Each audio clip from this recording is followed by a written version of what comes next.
बिस्मिल्लाहिर्रहमानिर्रहीम। Dear students, chapter number 5 शुरू करने जा रहे हैं आज हम। और चैप्टर नंबर 5 का नाम क्या है जी? Linear inequalities and linear programming. तो अभी आपको ये बताते हैं कि लीनियर इनइक्वालिटीज़ क्या होती हैं। बेटा, लीनियर की टर्म से तो आप वाकिफ़ हैं कि वो एक्सप्रेशंस जिनमें जो भी वेरिएबल इन्वॉल्व्ड हो उस पे पावर 1 हो तो वो एक्सप्रेशन लीनियर कहलाता है। लीनियर इक्वेशन से आप पहले वाकिफ़ हैं। अब मैं आपको बताता हूँ कि लीनियर इनइक्वालिटी होती हैं। तो बेटा, इनइक्वालिटीज़ के साइन से भी आप लोग वाकिफ़ हैं। पता है ना आपको कौन कौन से साइन यूज़ होते हैं? Linear inequalities are expressed by following 4 symbols. कौन कौन से सिंबल्स हैं जी? Greater than, less than, greater than और इक्वल टू, लेस देन और इक्वल टू। ठीक हो गया, आप इन सिंबल्स से वाकिफ़ हैं पहले। और अगर आप एग्जांपल्स कुछ देखना चाहते हैं कि जिसमें लीनियर इनइक्वालिटीज़ आपको नज़र आएँ, तो देखिए एग्जांपल 1 लिखी हुई है ax लेस देन b। ये बेटा एक लीनियर इनइक्वालिटी है, सिंगल वेरिएबल वाली। इसमें सिर्फ एक वेरिएबल है और वो x है। नंबर 2 पे भी एक सिंगल वेरिएबल इनइक्वालिटी आपको नज़र आ रही है और उसकी शेप क्या है? ax plus B is greater than और इक्वल टू c। नंबर 3 पे जो लीनियर इनइक्वालिटी है ये 2 वेरिएबल्स वाली है। इसमें 2 वेरिएबल कौन कौन से हैं? x और y हैं, लेकिन क्योंकि उन पे पावर 1 है तो ये भी लीनियर इनइक्वालिटी है। ax plus B Y greater than c। इसी तरह नंबर 4 पे ax plus B Y less than और इक्वल टू c। ये क्या है? लीनियर इनइक्वालिटीज़ हैं। ठीक है। इसके बाद यहाँ पे एक और बात लिखी हुई है, इसको भी आपको थोड़ा सा ब्रीफ कर दूँ कि लीनियर इनइक्वालिटीज़ पे कुछ ऐसे ऑपरेशंस हैं कि जो हम अप्लाई करते हैं, तो उनके अप्लाई करने से लीनियर इनइक्वालिटी का ऑर्डर इफ़ेक्ट नहीं होता, मतलब उससे कोई फ़र्क नहीं पड़ता। जिसमें पहले नंबर पे लिखा हुआ है एडिंग और subtracting a constant to each side of it. देखिए बेटा, आपने ऊपर एग्जांपल्स देख ली हैं। जैसे मैं बोलूँ 2x plus 3y is greater than और इक्वल टू 4, और फिर मैं दोनों साइड्स पे कोई नंबर ऐड कर दूं इसके या सब्ट्रैक्ट कर दूं, तो इससे उसमें जो रिलेशन यूज़ हुआ है, जो साइन यूज़ हुआ है, जो सिंबल यूज़ हुई है, जैसे ग्रेटर देन और इक्वल टू की या कुछ और, उसको फ़र्क नहीं पड़ता। मतलब आप इनइक्वालिटी की दोनों साइड्स को अगर किसी एक ही नंबर से, अगर किसी सेम नंबर से ऐड या सब्ट्रैक्ट करते हो तो इससे उसके ऑर्डर पे इफ़ेक्ट नहीं आता। नंबर 2, मल्टीप्लाइंग और dividing each side by A positive constant. अगर आप उसकी दोनों साइड से किसी एक ही तरह के नंबर से डिवाइड करते हो, लेकिन शर्त यह है कि वो नॉन ज़ीरो और पॉजिटिव नंबर हो, तो इससे भी उसके ऑर्डर पे कोई फ़र्क नहीं पड़ता। ठीक है, आगे बढ़ते हैं अपने टॉपिक की तरफ, और इसमें आपको अब हम पहचान करवाते हैं। एक शॉर्ट क्वेश्चन है, उसकी तैयारी करवानी है जी आपको, जिसमें आपको बताया जाएगा हाफ प्लेन्स क्या है।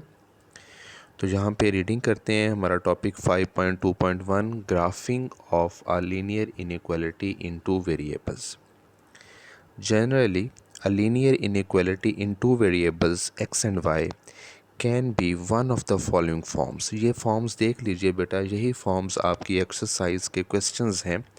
यहाँ पे जनरली दिखाया जा रहा है, वहाँ पे न्यूमेरिक कांस्टेंट्स के साथ होंगी वो फॉर्म्स। कहने का मतलब ये है कि आपके पास a x plus B Y less than c, a x plus B Y greater than c, या a x plus B Y less than और इक्वल टू सी, और a x plus B Y greater than और equal to c, इस तरह की shapes के questions आपको मिलेंगे। यही लीनियर इनइक्वालिटीज़ हैं in two variables. Where a b c are constants and a and b are not both zeros. ये बातें आप जानते हैं। देखिए, जब बेटा हमें ग्राफ करना है, लीनियर इनइक्वालिटी को, क्योंकि अब आगे मैं आपको यही टॉपिक पढ़ाने जा रहा हूँ कि हमने इनका सोल्यूशन सेट शेड करना है, ग्राफ करना है उसको। तो उसके लिए सबसे पहले हमारे पास इक्वालिटी का साइन होना चाहिए। तो यही जहाँ पे लिखता है, we know that the graph of linear equation of the form A x plus B Y is equal to C is a line.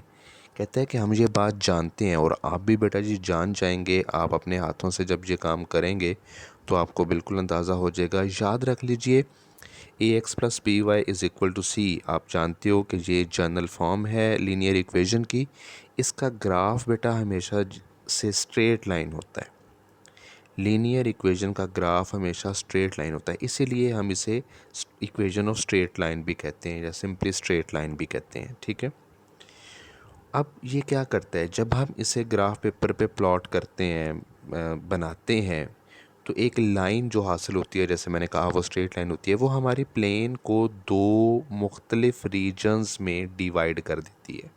यही बात वो जहाँ पे लिख रहा है, a x plus B y is equal to C is a line which divides the plane into two disjoint regions. अब इनमें से जो एक रीजन है वो हो सकता है कि वो इस तरह के ऑर्डर पेयर्स पर मुश्तमिल हो, a x plus B Y less than c, और दूसरा हिस्सा उसका हो a x plus B Y greater than c. क्योंकि अगर वो लाइन इक्वल्स टू सी की पोजीशन रखती है तो डेफिनेटली उसकी एक साइड लेस देन सी है और एक साइड ग्रेटर देन सी के लिए है। यही दो जो रीजन्स होंगे, जो उस लाइन ने जो दो हिस्से बना दिए हैं, उनको हम हाफ प्लेन्स कहते हैं। The regions 1 and 2 are called half planes. ये बात आपको मुश्किल नहीं लगेगी, फ़िलहाल आपको थोड़ा सा, क्योंकि सिर्फ थ्योरी है आपके सामने और आपको इसकी शायद एग्जैक्ट सिचुएशन लोकेशन नहीं क्लियर हो रही, तो मे भी थोड़ा सा कंफ्यूज कर रही हो, लेकिन क्वेश्चंस के साथ जाके आपको ये सारी प्रैक्टिस क्लियर हो जाएगी। तो यहाँ पे क्वेश्चन आता है बेटा पेपर में, शॉर्ट क्वेश्चन अक्सर पूछा जाता है, व्हाट आर हाफ प्लेन्स। तो जब आपसे पूछा जाए व्हाट आर हाफ प्लेन्स, तो ये जो टॉपिक 5.2.1 है, ये आपने सारा जवाब के तौर पर लिखना है। ठीक है, the regions 1 and 2 are called half planes and the line ax plus by is equal to c is called the boundary of each half plane। Clear हो गया जी। बाउंड्री कौन है, a x plus B y equals to c. Half planes कौन है, a x plus B Y less than c वाला region, और a x plus B Y greater than equal to greater than c वाला region. ठीक है, एक और बात लिख रहा है कि वी, कहता है नोट दैट, कहता है हम जो बात जानते हैं इस बात को ध्यान में रख लीजिए, vertical line divides the plane into left and right half plane. आप जानते हैं बेटा वर्टिकल लाइन जैसे वाई वाई प्राइम एक्सिस जो है, ये हमारी प्लेन को जो दो हाफ्स में डिवाइड करते हैं, उसमें से एक को हम राइट हाफ प्लेन कहते हैं और दूसरे को लेफ़्ट हाफ प्लेन कहते हैं। इसी तरह से जो नॉन वर्टिकल लाइन है, मीन जो हॉरिजॉन्टल लाइन है, जैसे हमारे एक्स एक्स प्राइम एक्सिस जो है, ये हमारी प्लेन को जिन दो हाफ्स में डिवाइड करते हैं, उसमें से एक को हम अपर हाफ प्लेन कहते हैं और दूसरी को लोअर हाफ प्लेन कहते हैं। ठीक है, क्लियर हो गया आपको ये सारा सिलसिला। एक और बात, जो a x plus B y is equal to c है, जिसे हमने फ़िलहाल कहा है बाउंड्री ऑफ हाफ प्लेन, ये एक्चुअली वो जो जब हमने हासिल करनी है a x plus B Y less than और इक्वल टू सी से, या फिर a x plus B Y greater than और इक्वल टू सी से, तो हमने इसके साथ जो फ़िक्रा लिखना है वो होगा कि हम इसे या तो एसोसिएटेड के लफ्ज़ के साथ या फिर करस्पॉन्डिंग लफ्ज़ के साथ लिखेंगे और कहेंगे कि ये उसकी करस्पॉन्डिंग इक्वलिटी है, या ये उसकी एसोसिएटेड इक्वलिटी है या इक्वेशन है। याद रखिए, यही आपका पहला स्टेप है।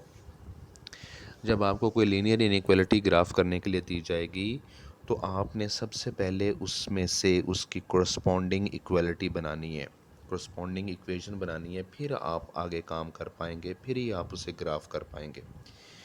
बच्चों, एक और बहुत ज़रूरी बात, आपको फ़िलहाल थोड़ा सा ऐसा लग रहा है कि जो बातें हैं वो सुनने में ज़्यादा है, तो वो इसलिए कि ये एक लेक्चर में मैं चाह रहा हूँ कि मैं इस पूरे चैप्टर को कवर करूँ, और इस चैप्टर में से जो चंद शॉर्ट क्वेश्चंस पॉसिबल हैं वो भी आपको बताता चलूँ।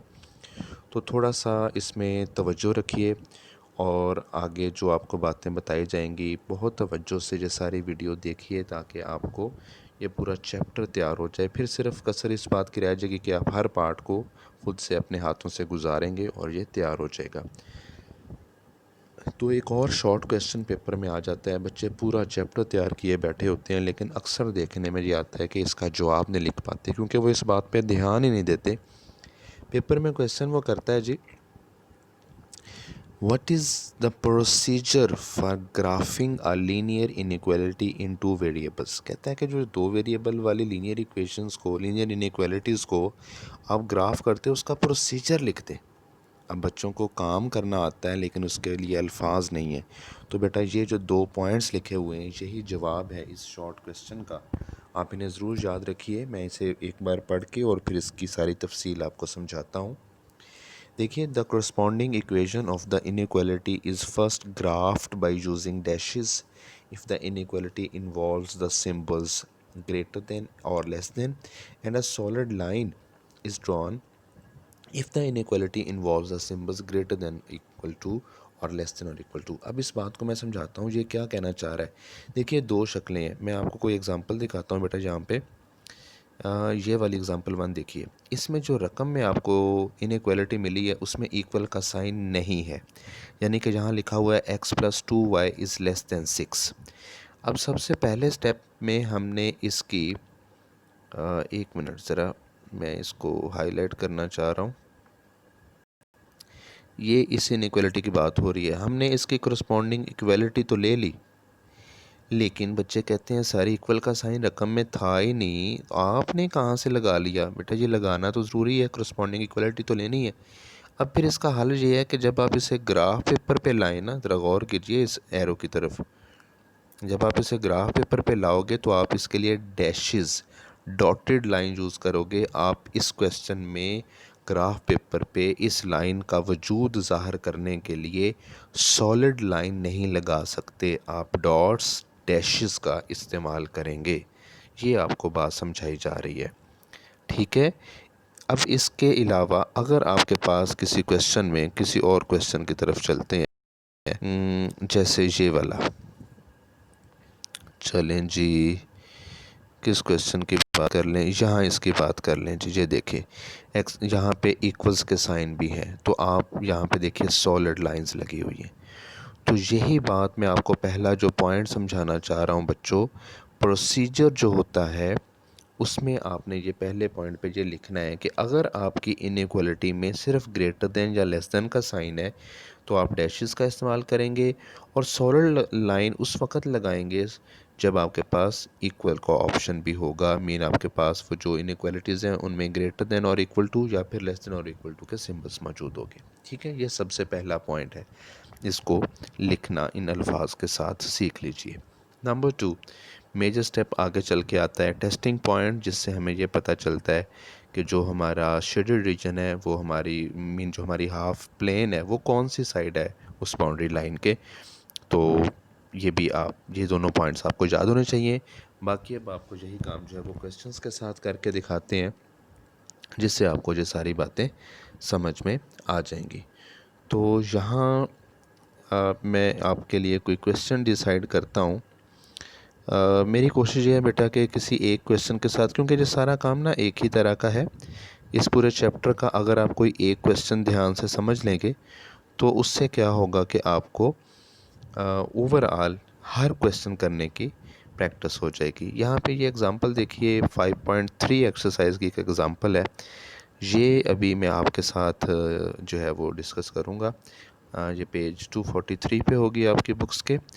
तो बेटा जी इसके लिए मैंने कोशिश की है कि इसे मैं अपने हाथों से हल करके आपको दिखाऊं, ताकि आपको असल प्रोसीजर का पता हो और उसके मुताबिक आप उन्हीं स्टेप्स को फॉलो कर सकें। तो अब मैं आपके साथ वो वाला पेज शेयर करता हूं।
जी बच्चों, ये वो क्वेश्चन है जो अभी जो एग्ज़ाम्पल मैं आपको दिखा रहा था। तो इसकी रकम फ़िलहाल मैं पूरी नहीं पढ़ता, यहाँ पे कुछ इजाफ़ी काम है वो आपको बाद में बताऊँगा। फ़िलहाल इतने हिस्से पे फोकस कीजिए। आपके पास एक ही क्वेश्चन में 3 लीनियर इनइक्वालिटीज़ हैं। देखिए, जब आप 5.1 का पहला क्वेश्चन शुरू करेंगे तो उसके सारे पार्ट्स में आपके पास एक लीनियर इनइक्वालिटी है, एक पार्ट पे, एक सवाल में एक लीनियर इनइक्वालिटी है। वो प्रैक्टिस के लिए है कि पहले एक पे काम कैसे करना है। क्वेश्चन 2 में उनकी तादाद 2 हो जाएगी और इस तरह से आगे वाले क्वेश्चंस में मैक्सिमम हमारे पास अगर कोई किसी क्वेश्चन में जो लीनियर इनइक्वालिटीज़ हैं तो वो 3 हैं, तो इसलिए ये 3 वाला एक क्वेश्चन आपके साथ शेयर कर रहा हूँ। सबसे पहला काम क्या होता है, सबसे पहला स्टेप जो आपने हर क्वेश्चन पे लेना है, चाहे आपके पास लीनियर इनइक्वालिटी 1 है, 2 है या 3 है, तो आपने लिखना है करस्पॉन्डिंग इक्वालिटीज़ आर। अगर 1 है तो आप लिखेंगे करस्पॉन्डिंग इक्वालिटी इज़, और अगर ज़्यादा है तो आप इकट्ठा लिख दीजिए फ़िक्रा करस्पॉन्डिंग इक्वालिटीज़ आर। और यहाँ पे मैं ये चाहता हूँ बेटा कि आप इनको इस तरह से लिखें कि पैरेलल ही चलें। आप ऐसे लगेगा जैसे आपको ये देखिए पेज पे आपके पास 3 हिस्से हैं, तो मैंने एक ही फ़िक्रा लिखा करस्पॉन्डिंग इक्वालिटीज़ आर, मुझे बार बार सब के लिए नहीं लिखना पड़ेगा। तो अब ये जो यहाँ पे लेस देन और इक्वल टू का साइन था, इनमें से सिर्फ इक्वल्स टू का साइन कंसीडर कर लिया गया है। ये जगह पे आप चेक कर लीजिए, ठीक है। तो इसलिए मैं कह रहा हूँ कि आपने सबसे पहले करस्पॉन्डिंग इक्वालिटी या एसोसिएटेड इक्वालिटीज़ लिखनी है। उसके बाद अब इनको मैंने L1, L2 और L3 के नेम असाइन कर दिए हैं ताकि ये आगे ग्राफ पेपर पे भी मिक्स ना हो। हर लाइन से हमें, क्योंकि हर लाइन को हम जब ग्राफ पेपर पे प्लॉट करना चाहते हैं तो हमें कम से कम उसके लिए उसकी बेहतर पोजीशन के लिए 2 पॉइंट्स, ऑर्डर पेयर फॉर्म में 2 पॉइंट्स चाहिए होंगे। और उसका सबसे आसान तरीका ये होता है कि आप बेटा जी उसमें x को 0 दर्ज करके y की वैल्यू ले लिया करें एक बार, और फिर एक बार y को 0 दर्ज करके x की वैल्यू निकाल लिया करें। इसमें से ये काम किया, फिर इसमें से, और फिर इसमें से, जो हमारे पास पॉइंट्स काफ़ी सारे आ चुके हैं। अच्छा, इस अमल में कहते हैं, एक टर्म और यूज़ करते हैं, इंटरसेप्ट्स। ज़रूरी नहीं आप उसे लिखें, थोड़ा सा सुन लीजिए। इंटरसेप्ट्स दो तरह के होते हैं, एक्स इंटरसेप्ट्स और Y intercepts. X intercept actually वो वाला पॉइंट होता है जहाँ पे कर्व एक्स एक्सिस को इंटरसेक्ट करती है, और ये मिलता कैसे है, ये y को 0 पुट करने से मिलता है। x इंटरसेप्ट निकालने के लिए y को 0 पुट करना पड़ता है, y इंटरसेप्ट निकालने के लिए x को 0 पुट करना पड़ता है। आप टर्म इंटरसेप्ट नहीं भी चूज़ करें, इट्स ओके। आप यही प्रैक्टिस बस रिपीट करें, x को 0 से y और एक बार y को 0 दर्ज करने से x की कीमत के लिए उस इक्वेशन को सॉल्व कर लिया करें। और ये भी कोई बहुत ज़रूरी नहीं है कि आपने ये ज़ीरो दर्ज करके लेना है, ये किसी और नॉन ज़ीरो नंबर से भी काम हो सकता है। लेकिन ये इसलिए मैं आपको ये स्टाइल जो है वो चाह रहा हूँ कि आप अपना लें, क्योंकि इससे जब आप ग्राफ पेपर पे काम करेंगे तो आपको आसानी रहेगी। अब मैंने एक ही बार फिक्रा लिखा नीचे, सो पॉइंट्स आर, तो हर लीनियर इनइक्वालिटी के जो 2-2 पॉइंट्स हैं वो आपके सामने लिखे हुए हैं। ग्राफ पेपर पे जाया जा सकता है, लेकिन अभी यहीं पे कैलकुलेशंस का जो कुछ प्रोसीजर है उसको कंप्लीट करते चले जाते हैं। आपने ये पढ़ा था पॉइंट नंबर 2 जो होता है हमारा procedure for graphic linear inequality, वो यही था कि टेस्टिंग पॉइंट क्या होता है। तो बेटा हमने हर लाइन को टेस्ट करना है फ्रॉम ओरिजिन, यानी कि हम ये देखना चाहते हैं कि ओरिजिन उसकी किस साइड पे है, वो तो नज़र आ जाएगा ग्राफ पेपर पे, शेड किस साइड को करना है। तो उसका तरीका ये होता है कि आप x की जगह पे और y की जगह पे 0 दर्ज कर दें। कहाँ दर्ज करना है, ये जो इनइक्वालिटी है वहाँ पे, जैसे x माइनस 5 लेस देन और इक्वल टू 2, यहाँ पे x और y की जगह पे 0 लिखें और फिर उसे देखें रिज़ल्ट क्या मिल रहा है। पहली वाली से मिला 0 लेस देन 2, ये दुरुस्त है, 0 2 से छोटा ही होता है। 0 लेस देन 4, ये भी ट्रू है। 0 लेस देन 6, ये भी ट्रू है। बाई चांस ये तीनों ट्रू हैं, ज़रूरी नहीं हर सवाल में ऐसा हो, कभी सारे फॉल्स हो सकते हैं, कुछ एक फॉल्स, या ये सारी मिक्सिंग पॉसिबल है। खैर, अगर ट्रू हो तो नतीजा ये निकलेगा कि shaded part will be towards origin, कि हर लाइन ओरिजिन की तरफ शेड होगी। लाइन जहाँ पे भी पड़ी है उसके देखा जाएगा ओरिजिन किस साइड पे है और वो वाला हिस्सा उसका शेड किया जाएगा, ठीक है। वही हमारी रिक्वायर्ड हाफ प्लेन होगी। इसके बाद बेटा जी अब हम चल रहे हैं ग्राफ पेपर पे। ठीक है, बाकी काम ग्राफ पेपर पे भी हो सकता है, सादा पेज पे भी हो सकता है। ग्राफ पेपर पे ये काम देखिए मैं आपको दिखाने की इसको कोशिश करता हूँ कि आप इसको क्या करें, अपने कोऑर्डिनेट एक्सिस बना लें। ठीक है, और उस पे पॉइंट्स इस तरह से लगा लीजिए कि उनमें गैप एक जैसा हो। मैंने यहाँ पे 5 छोटे खाने गिन के उसको एक पॉइंट गिना है। 1 2 3 4 5 आपको एक्स एक्सिस पे लिखे नज़र आ रहे हैं। 1 2 3 4 5 ऊपर नीचे ये सारी बातें आप जानते हैं। अब जो आपके पॉइंट्स थे ना, L1 के पॉइंट्स क्या थे, 0 -2 2 0। इन दोनों पॉइंट्स को की पोजीशन देखें। इस वक्त आपको मैं दिखाने की कोशिश करता हूँ, अगर हाइलाइटर मुझे मिल जाए। जी, ये देखिए यहाँ पे है, ये वाला जो पॉइंट है ना बेटा, 2 लिखा हुआ नज़र आ रहा है। तो यहाँ पे y की वैल्यू 0 है, ये एक्चुअली पॉइंट 2 0 है। ठीक है, x पे 2 y पे 0। इस तरह से अगर आप यहाँ नीचे देखेंगे तो आपको जो है वो 0 -2 भी नज़र आएगा। ये देखिए अब आपको नज़र आ रहा होगा। तो इन दोनों को मिलाने से सीधी लाइन बना दें और उसे देखिए मैंने L1 का नेम दिया है, इसी तरह से L2 बनाई और इसी तरह से L3 बनाई। ये सारी लाइंस एक ही ग्राफ पे बनानी है। अगर आपको बुक में कहीं पे किसी एग्जांपल में ये अलहदा स्टेप्स में काम हुआ नज़र आ रहा है तो वो आपको समझाने के लिए ये सारा करना इकट्ठा ही होता है। अच्छा, ऐसा है कि जिस सवाल में आपके पास एक लीनियर इनइक्वालिटी है, ज़ाहिर बात है आप एक ही लाइन बना के रुक जाएंगे। 2 हों 2, 3 हों 3। शेड किसे करना है ये काम समझने वाला है, यहाँ थोड़ी सी प्रैक्टिस चाहिए। देखिए जब तो एक है तो आपका टेस्टिंग पॉइंट आपको समझा देगा कौन सी साइड को शेड करना है और उससे आप ओपनली शेड कर दीजिए, जैसे मैंने आपको पहले लेक्चर में समझा भी दिया था। अब आप के पास 3 है तो बेटा हमने तीनों का मुझे हाइलाइटर दोबारा चाहिए होगा। हमें तीनों का देखिए कॉमन पार्ट शेड होना होता है। इस वक्त L1 लाइन ये है तो इसका क्योंकि ये ट्रू है तो इसका ओरिजिन ऊपर है, तो इसका ये सारा हिस्सा शेड होना है। मैं एरोज़ लगा के आपको समझाने की कोशिश कर रहा हूँ। ये किस लिए है, L1 के लिए है। L2 लाइन भी ट्रू है, ये ओरिजिन इसका ये है, इस साइड पे है तो इसने ये हिस्सा शेड करना है। लेकिन ये देखिए मैं लाइन तो लगा रहा हूँ, लेकिन ये सारा हिस्सा शेड नहीं होगा क्योंकि L1 लाइन ये हिस्सा नहीं रखती। कॉमन हिस्सा शेड करना होता है। ठीक है, थोड़ा सा इस रश को कम करते हैं और इसके बाद आपको ये बताते हैं कि L3 लाइन कहाँ है। ये L3 है। अब L3 यहाँ शेड हो रही है तो ये हिस्सा उसका शेड होना फजूल है। यहाँ L1 शेड नहीं है, यहाँ L2 शेड नहीं है। तो इसलिए एट द एंड आप देखिए हम उस हिस्से को शेड करेंगे जहाँ पे तीनों लाइंस जो है, जो तीनों का कॉमन पार्ट है। ठीक है, तो बेटा यहाँ थोड़ा सा मैं आपको जो बता दूँ कि मैंने शेडेड पार्ट को महदूद इसलिए कर दिया कि जब हमने मैक्सिमाइज़ और मिनिमाइज़ को डील करना होता है या एक्सट्रीम वैल्यूज़ निकालनी होती हैं या हमारे रकम पे कुछ शराइत लगा दी जाती हैं कि x ग्रेटर दैन और इक्वल टू ज़ीरो या y ग्रेटर दैन और इक्वल टू ज़ीरो, तो ये जो सोल्यूशन रीजन है ये मैं लिख देता हूँ जहाँ कहीं आपको।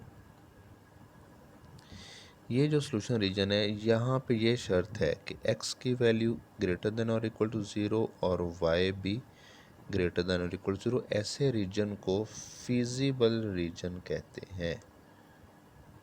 कौन सा रीजन कहते हैं जी, फिजिबल, FEASIBLE, फिजिबल रीजन। याद रखिए वो रीजन होता है जहाँ पे हमारा शेडेड पार्ट रिस्ट्रिक्ट हो जाए फर्स्ट क्वाड्रेंट तक। शेडेड पार्ट रिस्ट्रिक्ट हो जाए फर्स्ट क्वाड्रेंट तक, यानी कि जहाँ पे x भी पॉजिटिव होता है और y भी पॉजिटिव होता है। हो सकता है आपको सिर्फ x ग्रेटर देन और इक्वल टू ज़ीरो कहा जाए या सिर्फ y ग्रेटर देन और इक्वल टू ज़ीरो कहा जाए, तो ये कंडीशंस के मुताबिक चलना होता है। इस वक्त ये सवाल x और y दोनों की पॉजिटिव वैल्यूज़ के लिए, इसलिए मैं अपना शेडेड पार्ट फर्स्ट क्वाड्रेंट से बाहर नहीं निकाल पा रहा फिजिबल रीजन के लिए। तो ये आपको रकम में या जो आपके मेरे क्लास के सेशंस हैं वहाँ पे मज़ीद समझा दूँगा किस सवाल में कितना हिस्सा शेड करना है। जब कोई शर्त ना हो तो जो आपका कॉमन पार्ट है, जो हिस्सा डिसाइड हुआ है, उसे जितना चाहे शेड कर लें, लेकिन जब कंडीशंस लग जाएं, शराइत लग जाएं, कॉन्स्ट्रेंट्स अप्लाई हो जाएं, तो फिर उस के मुताबिक महदूद रहना होता है। अब यहाँ पे एक और चीज़ आपको लिखी नज़र आ रही है, कॉर्नर पॉइंट्स। ये देखिए कॉर्नर पॉइंट्स क्या होते हैं बेटा जी। जो आपका शेडेड पार्ट है, जो आपका शेडेड पार्ट है, उस पे चलते वक्त आपको जो मोड़ काटने पड़ रहे हैं, मुझे हाइलाइटर चाहिए और मैं उसकी कोशिश में हूँ। ये देखिए, ये आपका पहला कोना, बाउंड्री पे चलते जाइए, ये दूसरा, ये तीसरा, ये चौथा। तो हमारे जो सोल्यूशन सेट है, जो हमारा शेडेड रीजन है, जो हमारा फिजिबल रीजन है, उसकी बाउंड्री पे जो टर्न्स हैं वो को हमारे कॉर्नर पॉइंट्स हैं। ये किसी क्वेश्चन में 3 हो सकते हैं, किसी में 4 हो सकते हैं। तो ये पहला पॉइंट 0 0, दूसरा 2 0, तीसरा जो है वो हमारा 0 4 है, और जो चौथा 3 1 है, ये कहाँ से निकला ये मैं आपको बताता हूँ। इसके लिए आप देखिए, ये वाला पॉइंट कौन सी दो लाइंस का पॉइंट ऑफ इंटरसेक्शन है। ये L1 और L3 का नहीं, ये L1 और L2 का, ये L1 जा रही है और ये L2 जा रही है, तो ये इनका पॉइंट ऑफ इंटरसेक्शन है। तो इसके लिए हमें L1 और L2 को सॉल्व करना है। L1 और L2 हमारे पास मौजूद हैं। हम उन दोनों इक्वेशंस, बहुत आसान है लीनियर इक्वेशंस को सॉल्व करना। इक्वेशंस को सॉल्व करना तो बहुत आसान है। यहाँ पे ये प्रोसीजर शो नहीं किया मैंने, आप ख़ुद से कर लीजिएगा और उसको जो है वो आप अपने कैलकुलेशन बना लीजिए, तो आपको वो वैल्यू x की वैल्यू 3 और y की वैल्यू 1 मिलेगी। वैसे तो ग्राफ पेपर भी इस पॉइंट को बता रहा है कि x पे 3 और y पे 1 है, लेकिन हर बार ग्राफ पेपर से वाज़े नहीं होता, बाज़ औक़ात जो ओवर फॉर्म में आ जाता है। तो ये लाजमी अपनी कैलकुलेशन का हिस्सा बनाए, आपने उसे सॉल्व करना है। ठीक है जी। ये कॉर्नर पॉइंट्स आ गए। कॉर्नर पॉइंट्स कुछ क्वेश्चंस में तो ऑन डिमांड 5.1 में आई थिंक कहीं पे उसने कॉर्नर पॉइंट्स या शायद एक क्वेश्चन में डिमांड किए हों, 5.2 में उसने ख़ुद से कहा है, और 5.3 का जो मैं सवाल कर रहा हूँ इसमें कहा नहीं है, लेकिन निकाले क्यों हैं वो आपको बता देंगे। बाहर आपको निकालने का तरीका समझ में आ गया है कि आप अपना शेडेड रीजन डिसाइड कर लें, उसकी बाउंड्री के जो टर्न्स हैं वो आपके कॉर्नर पॉइंट्स हैं। ठीक है जी। अब एक बार दोबारा से आपको रकम पे लेके चलता हूँ।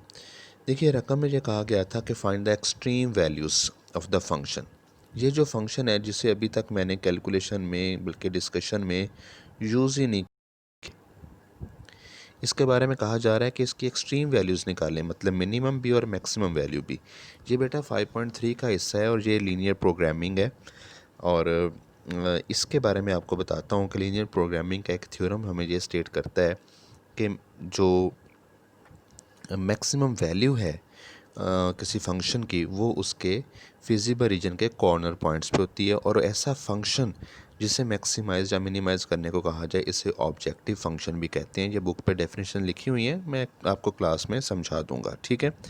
तो अब इसे मैक्सिमाइज या मिनिमाइज़ करना है, तो इसकी वजह से हमें कॉर्नर पॉइंट्स निकालने पड़े थे सारे। तो इसमें ये देखिए,